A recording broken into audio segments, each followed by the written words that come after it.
네, 어제 코스피와 코스닥 일제히 상승하며 거래를 마쳤습니다. 이렇게 국내 증시 연일로 상승해주는 모습이 연출되고 있지만 그 탄력이 기분이 좋거나 또 시원할 정도는 아닌데요. 어제 수급 양상을 살펴보시면 기관 투자자들의 매수세는 코스피와 코스닥에 일제히 유입이 됐지만 외국인 투자자들의 매도세가 이 상승폭을 어느 정도 제한시키는 모습이 나타났습니다. 어제 이러한 시장 속에서 어떤 종목들 쪽으로 거래 대금이 많이 쏠렸을지 코스피와 코스닥 살펴보면서 함께 알아보도록 할 텐데요. 먼저 코스피부터 살펴보도록 하겠습니다. 네, 코스피 시장에서 거래 대금이 많이 몰렸던 5가지 종목군들 올라와 있습니다. 전 두산 로보틱스가 가장 상단에 위치해 있는데요. 두산 로보틱스 최근 들어서 계속 오르고 있는 종목 중에 하나죠. 어제 결국에는 보합권 수준에서 마무리 지었지만 두산 로보틱스 앞으로 눈여겨봐야 한다는 평가도 많이 나오고 있습니다. 우선 이 증권가에서는 내년부터 외형 성장이 가능해질 것으로 보이고 수익성이 개선될 것이라는 분석을 제시하면서 이 두산 로보틱스 쪽으로 관심도를 높이고 있는 상황이고요. 그리고 이 CES 기대감도 안고 있다는 점 참고를 해보시면 좋을 것 같습니다. 그리고 이번에도 반도체 투톱이 일제히 올라와 있습니다. 어제 주가 자체는 그렇게 뚜렷하지는 않았습니다만 최근 들어서 거래 대금이 지속적으로 쏠리고 있는 종목 중에 하나인데요. 삼성전자가 어제 0.69% 상승한 73,400원을 터치했고요. SK하이닉스 같은 경우에는 1% 넘게 조정을 받았습니다. 1.29% 하락한 138,200원을 터치하며 마무리 지었습니다. 그리고 어제 같은 경우 HMM이 이슈를 갖고 있었죠. 이 HMM 어제 이러한 이슈 덕분에 5% 넘는 강세 흐름을 기록했는데요. 추후에 HMM은 할인과 엮어서 살펴보도록 하겠고요. 마지막으로 포스코홀딩스 1.33% 오른 49만 6천 원을 터치했습니다. 이어서 코스닥 시장도 살펴보도록 하겠습니다. 코스닥 시장에서 거래 대금이 많이 몰렸던 5가지 종목군들 보도록 하게 되는데요. LS 머티리얼즈가 13.78% 급등해주면서 45,400원을 기록했고요. 에코프로, 퀄리타스 반도체, 어부부 반도체, 그리고 하림까지 5가지 종목군들 볼 수가 있겠습니다. 전 어제 2차전지 종목들 다시 한번 주목을 받았는데요. LS 머티리얼즈와 에코프로가 그 대표적인 종목들이겠고요. 퀄리타스 반도체와 어부부 반도체 같은 반도체 종목군들도 어제 다시 한번 관심을 받았습니다. 그리고 그 외에 하림 같은 경우에는 앞서서 제가 안내해드렸던 HMM과의 이슈로 인해서 어제 29.95% 상한가를 기록했고요. 3,775원의 종가를 형성했습니다. 2차전지와 관련해서 조금 자세하게 또 간략하게 살펴보자면 최근에 이 공매도와 관련해서 우려감이 조금씩 사라지고 있는 그러한 분위기가 연출이 되고 있다는 점도 참고를 해보시면 좋을 것 같습니다. 네, 이어서 특징 종목으로 넘어가 보겠습니다. 첫 번째 특징주로는 HMM 그리고 하림을 살펴보도록 할 텐데요. 하림그룹이 국내 최대 해운사인 HMM의 경영권을 인수합니다. 이로 인해서 하림그룹 쪽으로 기대감이 많이 몰리고 있는데요. 하림그룹은 패도션에 이어서 HMM까지 품에 안으며 국내 해운 업체의 강자로 자리매김을 하게 됐습니다. 이번 같은 경우에는 HMM의 지분 57.9%를 약 6조 4천억 원에 인수할 예정인데요. 8년 전에 하림이 패노션을 인수할 때 공동 인수자로 참여를 했었던 JK 파트너스도 함께 힘을 보태줄 예정으로 되어 있습니다. 이렇게 이제 재계 27위에서 13위까지 뛰어오를 것으로 예상이 되는 가운데 하림그룹 쪽으로 투자자들의 기대감이 많이 높아지고 있는 상황인데요. 하지만 무리한 인수합병으로 인한 승자의 저주 리스크가 남아있다라는 평가도 나오고 있기 때문에 이 안에서 저울질은 잘 해보셔야겠습니다. 이 하림그룹이 자산이 HMM보다 적은 데다가 6조 원이 넘는 이번 인수 금액도 무리한 투자라는 지적이 제기가 되어 왔는데 이러한 부분들이 실제로 리스크가 될지 아니면 이 리스크를 뛰어넘고서 정말로 이 기대감에 부응을 해줄지 이 부분도 눈여겨볼 대목입니다. 네, 이어서 다음 특징 종목 확인해 보겠습니다. 다음에는 반도체 내에서 어부부 반도체를 살펴보도록 할 텐데요.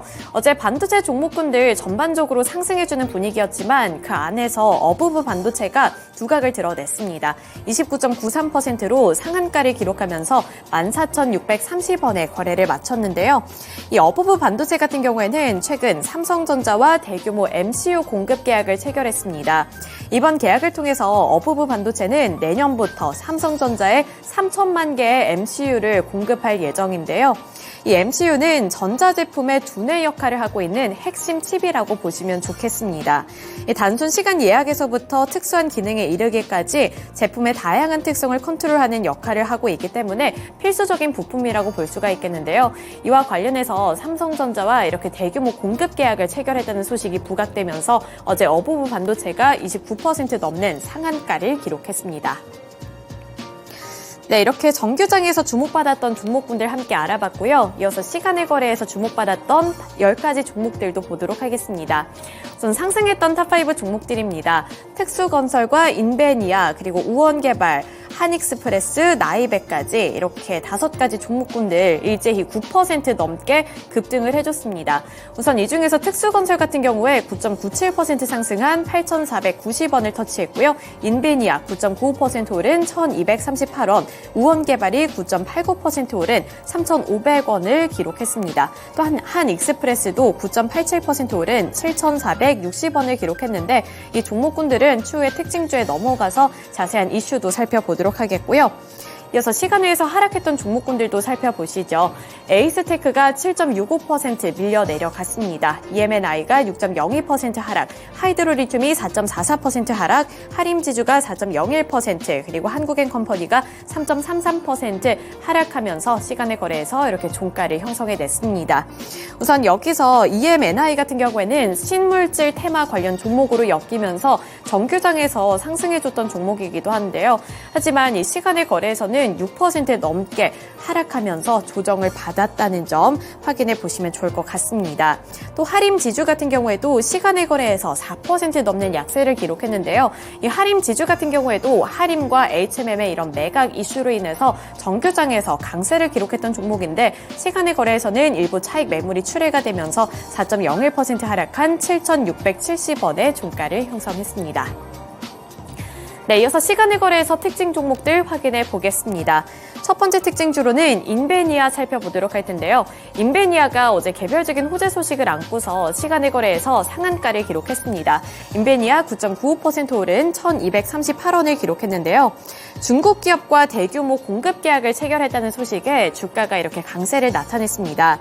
이번 공시에 따르면 인베니아는 중국 디스플레이 업체 우한 차이나스타와 함께 206억 8,194만 2,394원 규모의 디스플레이 장비 이전 및 설치 용역을 체결했다고 공시했는데요.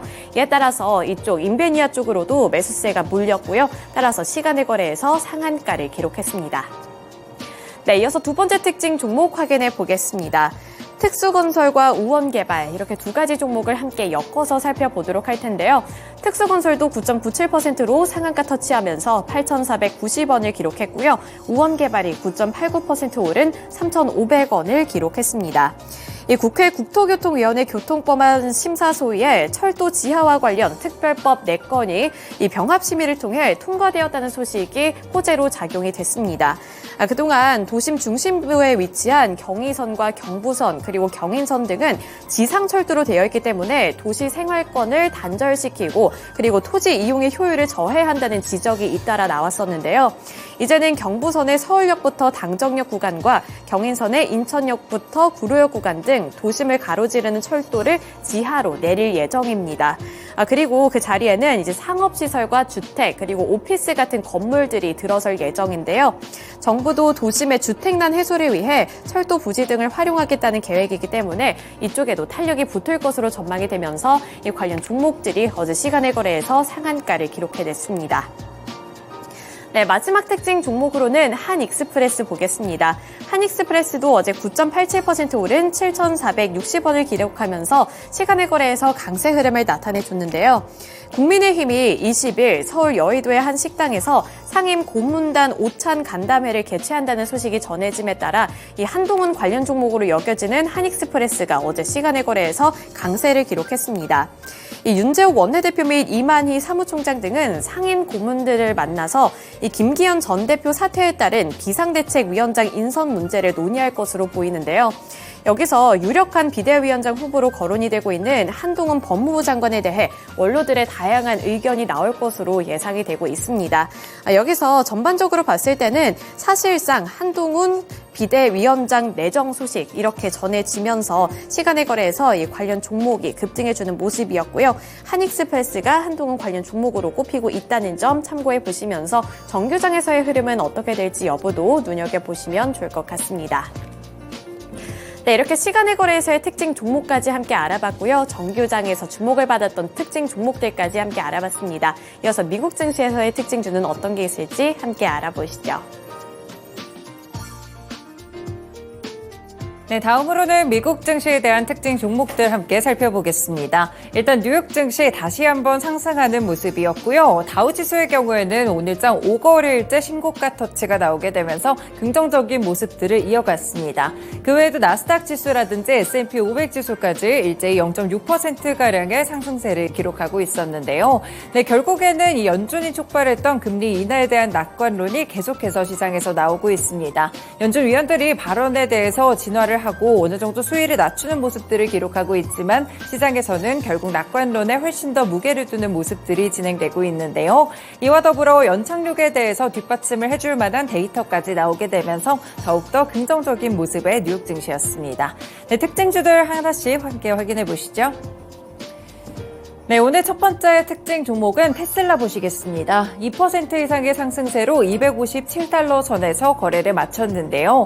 네, 오늘 테슬라 전기차 쪽보다는 충전 커넥터 쪽으로 함께 주목을 받았습니다. 이번에 미국의 자동차 기술 연구자들의 대표 단체가 테슬라의 충전 커넥트라고 볼 수 있는 제조 기술을 미국 전역에서 표준화할 수 있는 기반을 마련했다고 하는데요. 현재 미국의 자동차 공학회는 현지 시간으로 19일 북미 전역의 전기차 운전자들의 충전 접근성 을 획기적으로 높일 수 있는 그런 데이터를 함께 발표했습니다. 지금 NACS라고 하는데 테슬라의 충전 규격이라고 볼 수 있겠죠.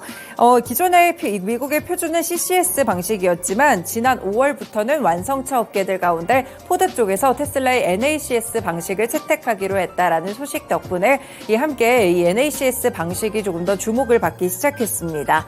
이후에도 다른 자동차 업체들이 대거 합류를 한 상태고요. 지금은 스텔란티스를 제외하고는 거의 대부분 업체들이 NACS 충전 규격을 쓴다고 볼 수 있겠습니다. 앞으로도 더 많아질 것으로 보이는데요. 현대차와 기아도 마찬가지로 NACS 규격을 공동으로 사용하게 될 것으로 보이고요. 백악관 측에서도 이와 관련된 흐름들을 지지하고 있다고 전하고 있습니다. 결국에는 대표적인 충전 규격 다시 한번 테슬라 쪽으로 돌아가는 상황 속에서 충전에 대한 부분들 살펴보실 수 있을 것 같은데요. 관련 종목들 함께 체크해봅니다. 네, 국내에서 보시면 충전 관련 종목들이 몇 가지 있죠. 포스코 DX, SK 네트웍스, RT캐스트, S트래픽 관련 종목들 체크해 보실 수 있겠는데요. 포스코 DX는 내부에서 또 관련된 지분을 보유하고 있는 그런 쪽을 살펴보시면 될 것 같고요. SK 네트웍스와 함께 S트래픽과 연결해서 보실 수 있겠습니다. 국내에서도 충전기 관련 종목들이 상당히 많으니까요. 전기차 충전 시장에 대한 부분들 규격이 통일되고 있다는 점 함께 살펴보실 수 있겠습니다. 네, 두 번째 소식 보겠습니다. 네, 얼마 전에 종목들 가운데 이 태양광 관련 종목들이 함께 미국 시장에서 상승해줬는데요. 간밤에도 굉장히 탄력이 좋았습니다. 보시면 선런이 8% 이상의 급등으로 19달러 선에서 거래를 마쳤고 솔라이츠 테크놀로지 9%의 급등세, 인페이즈 에너지도 9% 함께 올랐습니다. 그 외에도 퍼스트솔라가 4% 이상의 상승세를 보였는데요. 태양광 관련 종목들 그야말로 폭등했다고 볼 수 있겠습니다. 이번에는 파이퍼 샌들러 측에서 이 선런과 선노바에 대한 등급을 중립에서 비중 확대로 상향했는데요. 최근에 연준이 금리 인하에 대한 부분, 그러니까 금리 인상을 이제는 하지 않겠다, 중단하겠다라는 부분을 시사한 이후에는 이 의심할 여지 없이 태양광 부분에는 긍정적인 촉매제가 되고 있다라고 분석했습니다.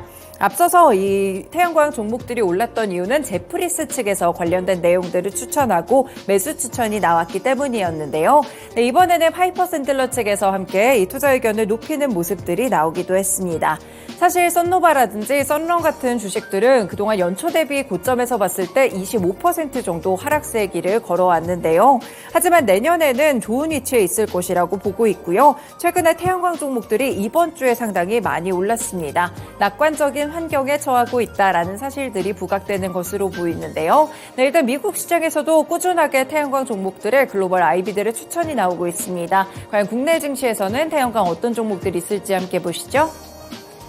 네, 국내 종목들 함께 확인해 보시면요. 하나솔루션 대표적으로 알고 있는 태양광 종목이죠. 그 외에도 HD 현대에너지솔루션이나 OCI 홀딩스 그리고 SDN 같은 종목들이 있는데요. 네, 어제장에서는 좀 일제히 하락하는 흐름들을 함께 기록을 했습니다. 다만 전반적인 상황들이 좀 긍정적으로 펼쳐지고 있고 결국에는 태양광 종목들 금리 인하의 수혜가 될 수 있다는 점에서 신재생 에너지 섹터에서 함께 주목해 보시면 좋을 것 같습니다. 네, 마지막 종목 살펴보시죠. 네, 미국 시장에서 결제 관련 종목들이 상당히 급등했습니다. 대표적으로 어펌홀딩스가 15% 폭등하면서 $50 선에서 거래를 마쳤고요. 페이팔 홀딩스나 블록 역시나 함께 상승하는 흐름들을 기록했습니다. 네, 이 세 가지 종목들의 공통점을 보시면 일반 결제 관련 종목이라기보다는 BNPL 서비스를 하고 있다라고 보실 수 있겠고요. BNPL의 선두주자가 바로 어펌홀딩스입니다. 그렇기 때문에 오늘장 급등이 나왔다고 볼 수 있겠는데요. BNPL 서비스는 Buy Now, Pay Later, 그러니까 지금 사고 나중에 지불을 한다라는 서비스로 이해를 해보시면 될 것 같습니다. 지금 신용카드 대체 서비스로 부각을 받고 있는데 신용카드와는 약간 좀 다른 점이 판매자가 수수료를 내는 구조라는 점을 볼 수 있겠습니다. 일단 신용등급이 낮거나 소득이 적어도 충분히 이용이 가능하다는 점에서 미국에서 굉장히 주목을 받고 있는 서비스라고 보실 수 있겠고요. 사실 신용카드에 대해서 이 사용을 했을 때 판매자가 수수료를 내면 판매자가 왜 BNPL 서비스를 이용하는지 궁금하신 분들이 있을 것 같은데요. 그만큼 거래액이 많이 늘어나기 때문에 판매자 측에서도 긍정적으로 지금 보고 있는 상황입니다.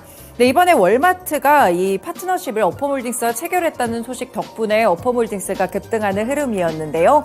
이렇게 월마트라는 빅체인이 또 어펌홀딩스 BNPL 서비스에 대해서 긍정적으로 보게 되면서 관련 종목들이 함께 연결됐다고 보실 수 있겠습니다. 국내에서도 관련 종목들 함께 체크해봅니다. 사실 국내에는 BNPL이라는 서비스 자체가 굉장히 흔하지 않고 정확하게는 있다고 볼 수가 없는데요. 다만 유사한 서비스를 제공하고 있는 측이 카카오와 네이버라고 볼 수 있겠습니다. 그래서 대표적으로 카카오페이 함께 체크해드릴 수 있을 것 같고요. 그 외에도 결제 관련 종목들에 대한 투심들도 살펴보실 수 있을 것 같은데요. 다나리나 NHN, KCP 같은 종목들 어제장에도 상승세가 나왔습니다. 결제주들까지 국내 증시에서도 흐름 연결해 보시면 좋을 것 같습니다. 네, 이렇게 미국 증시에서 종목들과 국내 증시 종목들까지 함께 연결해 드렸습니다. 지금까지 투자 업데이터 시간이었습니다.